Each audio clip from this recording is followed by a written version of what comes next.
wag niyong i-risk. Wag niyong isipin na, hala, baka ako din kaya ng katawan ko. Hindi. No, no, no. Don't take the risk at all. Very rare yung mga taong ganyan. Yung naninigarilyo, mas madami pa rin yung mga taong namamatay because of smoking. Mas madami pa rin yung mga taong namamatay because of excess alcohol drinking compared to the people who survive it.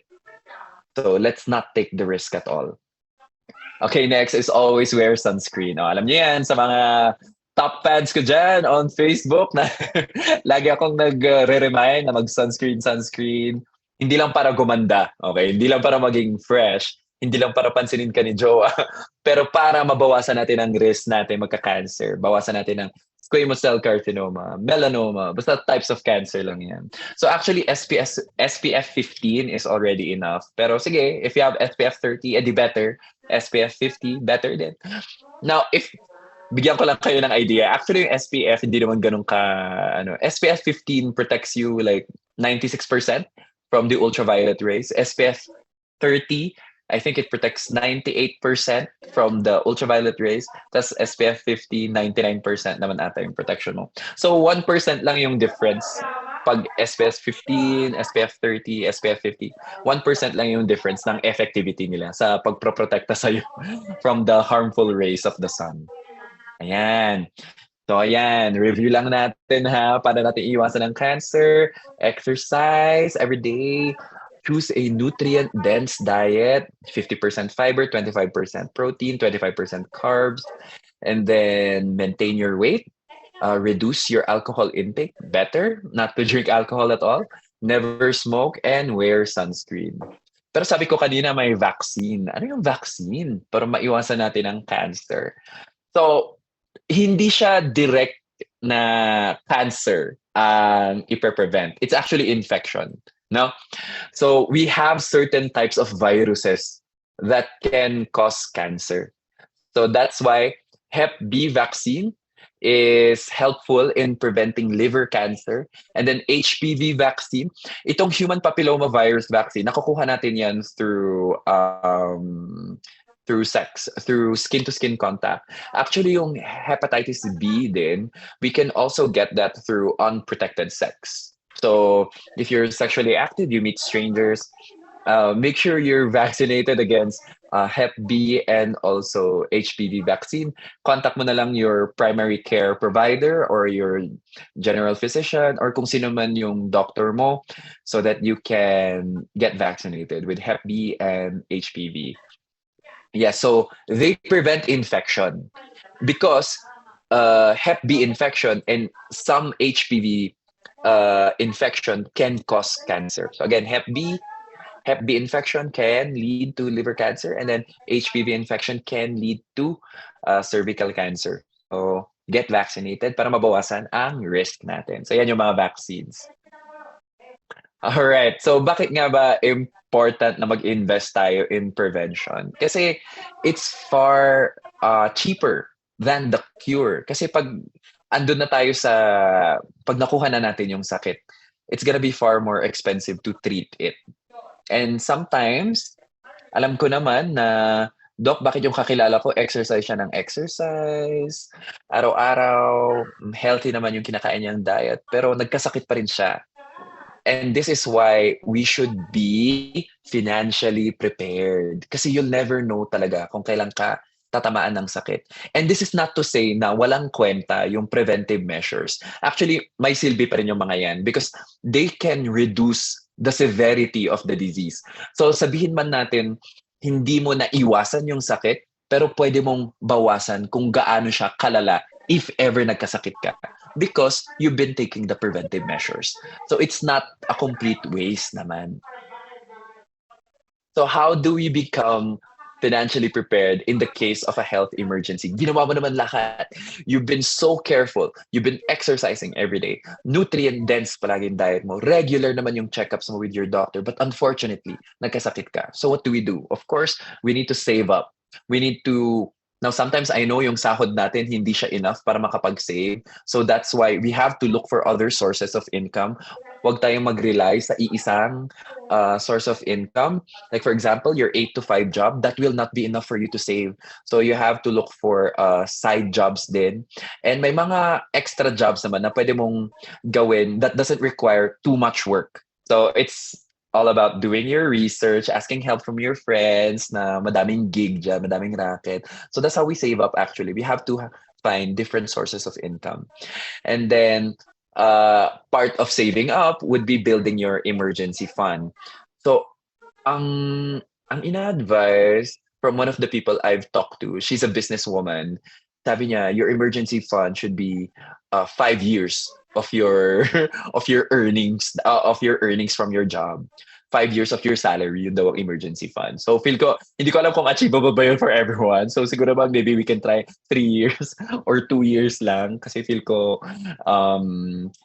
nakadepende rin naman kung nasang bracket ka ng income earning, di ba? So syempre 5 years of your income, parang hirap naman siguro nun. Pero let's try 2 or 3 years. And then, of course, get an insurance. So I've had an experience before.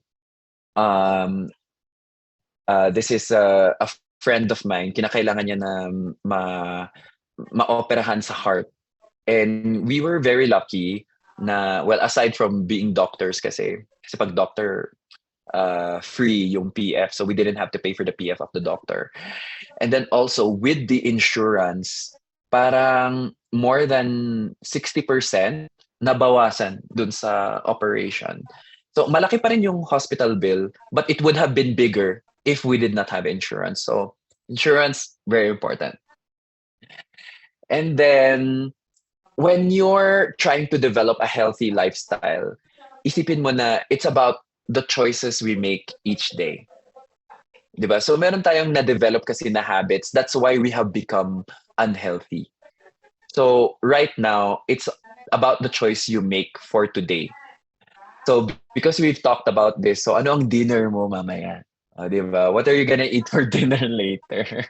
Will your choice today serve you in the future or will it diminish you in the future? Baka may nag-order na dyan ng ng fast food. That's okay. I-balance mo lang siya. For example, nag-order ka ng one-piece chicken. Walang fiber yon. So, kuha ka ng gulay. Dagdagan mo ng gulay, dagdagan mo ng prutas. Okay? 50% ng plato fiber, 25% protein, 25% carbohydrates. So, bawas-bawasan na natin yung pag-extra rice natin dyan, ha? Okay? Again, remember, before you make choices, think if this choice will serve you in the future or if it will break you in the future. And thank you so much for listening. Sana madami kayong natutunan kahit char ako ng char dyan. I'm ready for your questions. Yes, thank you so much to Doc K for that very informative information about the Big C. So, pwede ba nating pusuan, palakpakan, at i-type natin sa ating chat box, char! Of course, sa ating dear Dr. K for that very informative information about cancers. No, parang ako tinamaan ako kasi kanina kumain ako ng hamburger. May fiber ba yun? Diba? Yun ang tanong. Hamburger is okay, pero may fiber ba? May lettuce naman yata, Doc, pero 5% lang siya nung Oh my God! Di ba may lettuce naman siya? The joke lang po. But I agree with you, Doc. It's really important that you are healthy, that you are prepared for anything that will happen to you. So now, we will be opening the floor to some questions. I'm sure may mga questions po tayo kay Doc, no? Especially very, very relevant talaga yung ating discussion today. Doc, yes. Ito, from one of our, of course, participants today sa ating session, from Miss Imelda Calma, no? Sabi ni Miss Imelda, Doc, can I prevent to have cancer even if my parents had cancer?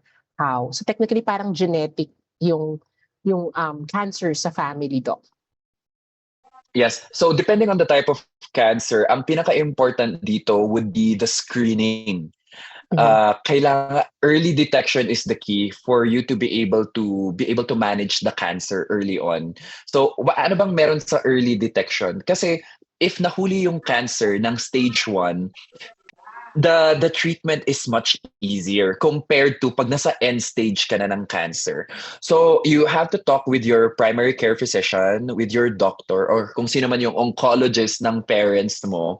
So talk to their doctors and ask kung kailan yung proper age na mag-start ka na ng screening. For example, kung colon cancer yan, you need colonoscopy, or if that's breast cancer, you need mammogram and other screening. So consult the doctors of your parents, yung parents yun na nagka-cancer, kung kailan ka dapat mag-start ng screening so that we can catch it earlier. The earlier we catch it, the easier it is to treat. Pero if you're asking if pwedeng i-stop yung cancer, kung pwedeng i-prevent, yes, with much effort on your end, pwede. With your lifestyle, pwede. We can reduce the risk. Pwede. That's right. So again, di ba, Doc, prevention is really the key to success for a healthy lifestyle. So thank you Yes, po for prevention that and question. early screening. Yeah. Early screening. So to those who are, working and you have, available for you to go to the doctor or your healthcare providers, please do it now. Kasi importante po na ma-screen tayo. Doc, another question that is interesting, no? Yung HPV daw po ba is only limited to women? Or HPV can also be, pwede rin po sa mga kalalakihan? Yeah, so both male and female can get HPV. Now, unfortunately kasi sa babae, it can cause cervical cancer. Well, syempre, men, obviously, wala naman silang cervix. Pero HPV in men can cause genital warts naman. So both genders can actually, both sexes, male and female, can spread the disease. So it's up to us to be responsible. That's why we should wear condoms. No, kung wala pa tayong, deep relationship with this person, di natin nakilala. We should wear condoms to prevent HPV, and of course, vaccination. That's true. So it's really important, no, that we are also doing this ahead of time para ma-prevent po natin. Doc, your advice naman po sa ating mga kababayan na kasama natin ngayon, yung nasa senior stage na po, 50 and above, kung nire-recommend din po natin ng intense na exercise o workout, ano raw po yung mare-recommend nyo naman ng mga physical activity or health tips for those na nasa 50 years old and above po, Doc? Yes. For those 50 years old and above, I would recommend, I mean, kung kaya, if you have extra money, if you have extra budget, you enroll in a rehabilitation fitness center. So sa mga rehab fitness centers, meron silang specific exercises, specific programs talaga tailored for senior citizens. Para maximize mo, even though limited yung movements mo. Or maybe, syempre pag matanda kasi, baka may arthritis yan, baka may stroke, kaya medyo hirap gumalaw. So, kailangan talaga ng assisted workouts, and it's best na guided ka with a professional. Ayoko naman sabihin na mag-jogging, tapos yun pala may arthritis. Medyo mahirap. Pero actually, those with arthritis, you can do kahit simple walking. Simple walking is okay. Kahit wag naman 30 minutes, kahit 5 minutes lang. Kahit 5 minutes lang, okay lang yun. And syempre, diba? Physical activity, Doc. Yes, movement. Movement is very important. Yes, agree with you on that, Doc. So, Doc, another question also, ang daming questions para kay Doc, pero due to the interest of time, na pasensya na po, hindi namin masasagot lahat. But definitely, of course, very informative po yung mga social media accounts ni Doc, no? Kaya dapat i-follow nyo si Doc, ha? Yes, all my videos, they're information heavy talaga. Oo. So, alam naman natin, di ba, na of course, mahal magkasakit. And of course, cancer is also very, very highly yung cost ng treatment, di ba, Doc? So, it's really important that tama yung sinabi ni Doc, na you have to make a choice right now in making sure that you are also healthy, but at the same time, you're also prepared for that. Okay. So, regular exercise and all. Okay. So, yung mga Doc pala, ito, another question na interesting. Yung mga beauty enhancements. Yan, beauty enhancements like Botox, Gluta, other invasive procedures involving chemicals or drug maintenance. Do these do these increase incidence of cancers ba, Doc? Well, for let's say for example, yung mga gluta drips, well, there are no evidence recently na nagli-link siya to cancer. Pero there is evidence showing na it can damage the kidneys pagka hindi siya yung proper dose. Actually, glutathione naman, doctors they do use this. Pero it's to counter the effects of chemotherapy. So yung mga nagkikimo kasi meron silang side effects, and the way to counter the side effects of chemotherapy is through glutathione treatment. So hindi pa kasi na-approve talaga ang gluta as a whitening agent. So kung hindi ka naman nagki-chemotherapy and hindi siya recommended by your doctor, don't take gluta. In general, don't take any medication that is not recommended by your doctor. Yeah. Kasi if you take something that you don't even need, for your body, you'll never know what the long-term effects can be. For beauty treatments, other beauty treatments, ano ba? Well, wala namang beauty treatments that have been linked to cancer. So far, wala. So far. But again, Doc, diba, it's important that you always consult with your doctors. No, yes, whether consult with your dermatologist. Consult also with your dermatologist. Before you do a particular procedure. Kasi there are certain limits. For example, meron yung mga M-Sculpt, Neo, yung mga RF, mga Exilis. So they all involve radiation. So pero hindi naman ganun kalakas yung radiation that you would get from these devices kasi these have been approved naman by FDA. But they know the limit, they know when to stop, they know the frequency. So dapat guided pa rin by a dermatologist yung mga treatments that you will be getting. That's right. And another interesting question, one last question, Doc, no, before we end our session. Doc, how does severe stress, ayan, bawat tayo ma-stress, char. How does severe stress affect cancer risk? Or meron po ba? Do radiation, of course, digital savvy na lahat tayo ngayon. Technology is part of our lives. Do radiation from PC, laptops, and mobile phones cause cancer? Okay. I actually have a video about this now. About yung radiation sa mga mobile devices natin or electronic gadgets.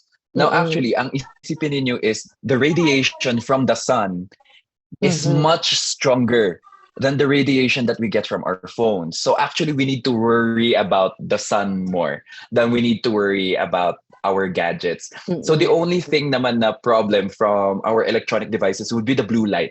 Yun lang yung nakikita kong problema. The blue light emissions from the devices that can cause digital eye strain. So digital eye strain, pwedeng lumabo yung paningin mo. Pero temporary naman siya. If you reduce yung exposure mo to screen, or if may blue light filter ka, or if you're wearing blue light filter glasses, that's okay. Kasi may mga jobs talaga that require you to be in front of your computer the whole day. So you can control that. Yes. So make sure you have like a blue light filter or blue light glasses para mabawasan yung risk for digital eye strain.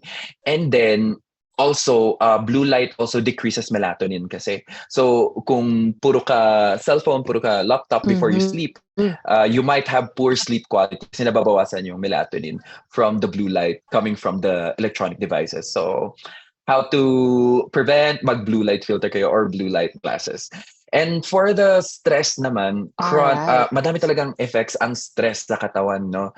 And what happens kasi pag hindi natin na-manage ang stress, for example, hindi tayo nakakatulog ng maayos, hindi tayo kumakain ng maayos, at hindi pa tayo nag-exercise. So those are the ways for us to manage stress kasi. To manage stress, we need to exercise every day, we need to have a balanced diet, and we need to sleep well. But if we don't do that, pag araw-araw tayong stress, for example, 5 years kang stress, nagdire-diretso, chronic stress, it increases the level of cortisol in the body. Cortisol is our stress hormone. Normal naman itong hormone na ito. Pero pag labis, pag lumagpas siya sa normal levels, it will cause inflammation in the body. Tapos sabihin na natin na meron kang risk already for cancer kasi may namana ka. Your mom and dad, they both have cancer. So, most likely, namana mo rin yung cancer gene. Tapos, stress ka. Sobrang taas ng cortisol mo. This can actually promote the growth of cancer dahil sa sobrang inflammation na nakukuha mo sa katawan mo. So, stress management is very important. Stress will not cause the cancer itself, but it can push the cancer to continue when you already have the risks. Thank you so much, Doc. No stress. We need to have a very positive outlook in life, di ba, Doc? So it's important that Proper coping aside from mechanisms. proper coping mechanisms, you need to be healthy. You need to start moving, and feeling energized every day. And of course, what's important is that we have a very, very strong, goal for us to all be healthy, including our families. So, maraming salamat, Doc K. Ayan, for joining us again here sa Pru Conversations. Super thank you. Very informative. I've learned a lot. Ang dami na, sino daw bang i-recommend mo? Abangan nyo yan sa mga videos ni Doc. But of course, we are very grateful always to you, Doc K, Doc Kili, for joining us. And this session is really informative. I hope na marami po sa inyo ang natuto, no, sa short session natin na ito. Pakitype naman, love, Doc K, char, ayan, love, Doc K. Wow, thank you so much. To everybody, big love from, of course, our viewers and of course, our Pru-lifers. Again, ladies and gentlemen, Dr. Kilimanguru in the house. Maraming salamat, Doc. And see you next time again for para sa ating Pru Conversations. Thank you, Doc. Thank you so much. Yes, thank you so much. Yes, love yourself, okay? Part of loving yourself is taking care of your health. That's correct. Salamat, Doc K. Thank you so much. Thank you, everyone. Thank you, Doc K. Ayan. So there you have it, ladies and gentlemen. Again, we would like to thank you on behalf of Pru-Life UK and the agency business development team who is part of this, who is the spearheading this webinar for today. Maraming salamat po sa inyong oras. At I hope po, excuse me po, sorry po. Marami po kayong natutunan today. And of course, cancer is very, very relevant in terms of how we can prevent it. Marami po tayong, I'm sure, mga kababayan na nagkakaroon o mga kaibigan nyo o kamag-anak nyo na nasa to cancer. But we can prevent it one day at a time. So we are encouraging you to know more about how we can mitigate the risk in terms of us doing a healthy lifestyle, and of course, being prepared also for anything that can happen in the future. So we are encouraging everyone, all of us here, 1,000 or more than 1,000 viewers right now, to please talk to your financial advisor to start planning for your wealth, health protection, and financial journey. Maraming salamat po on behalf of Pru-Life UK, the men and women of Pru-Life UK. We hope to see you in our next Pru Conversations. And to those who are interested at wala pa po kayong financial advisor, please send us an email dun po sa naka-receive ng Zoom link natin so we can refer you to one of our Pru-Life UK advisors or financial or agent. So again, maraming salamat po for this time. Happy Thursday to all of you, and may God bless us all. Again, this is Shari Samonte. Maraming salamat po for joining us here in Pru-Life UK. Thank you so much. Have a good night. God bless all of us.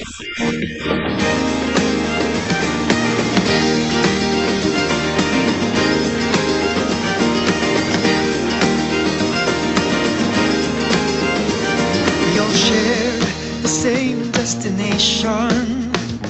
We all work together as one. In this place there's only one vision, and that's to be the number one. We all have the right combination. Care and quality, there's no compromise.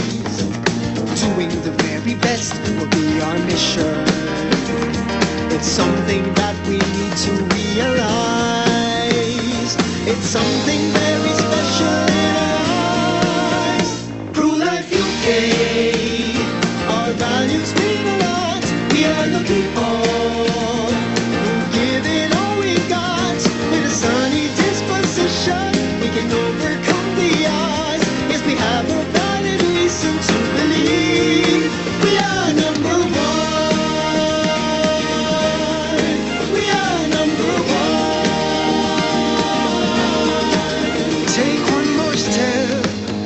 reach out for excellence. We'll do whatever it takes to touch the sky. And we'll help each other reach our aspirations.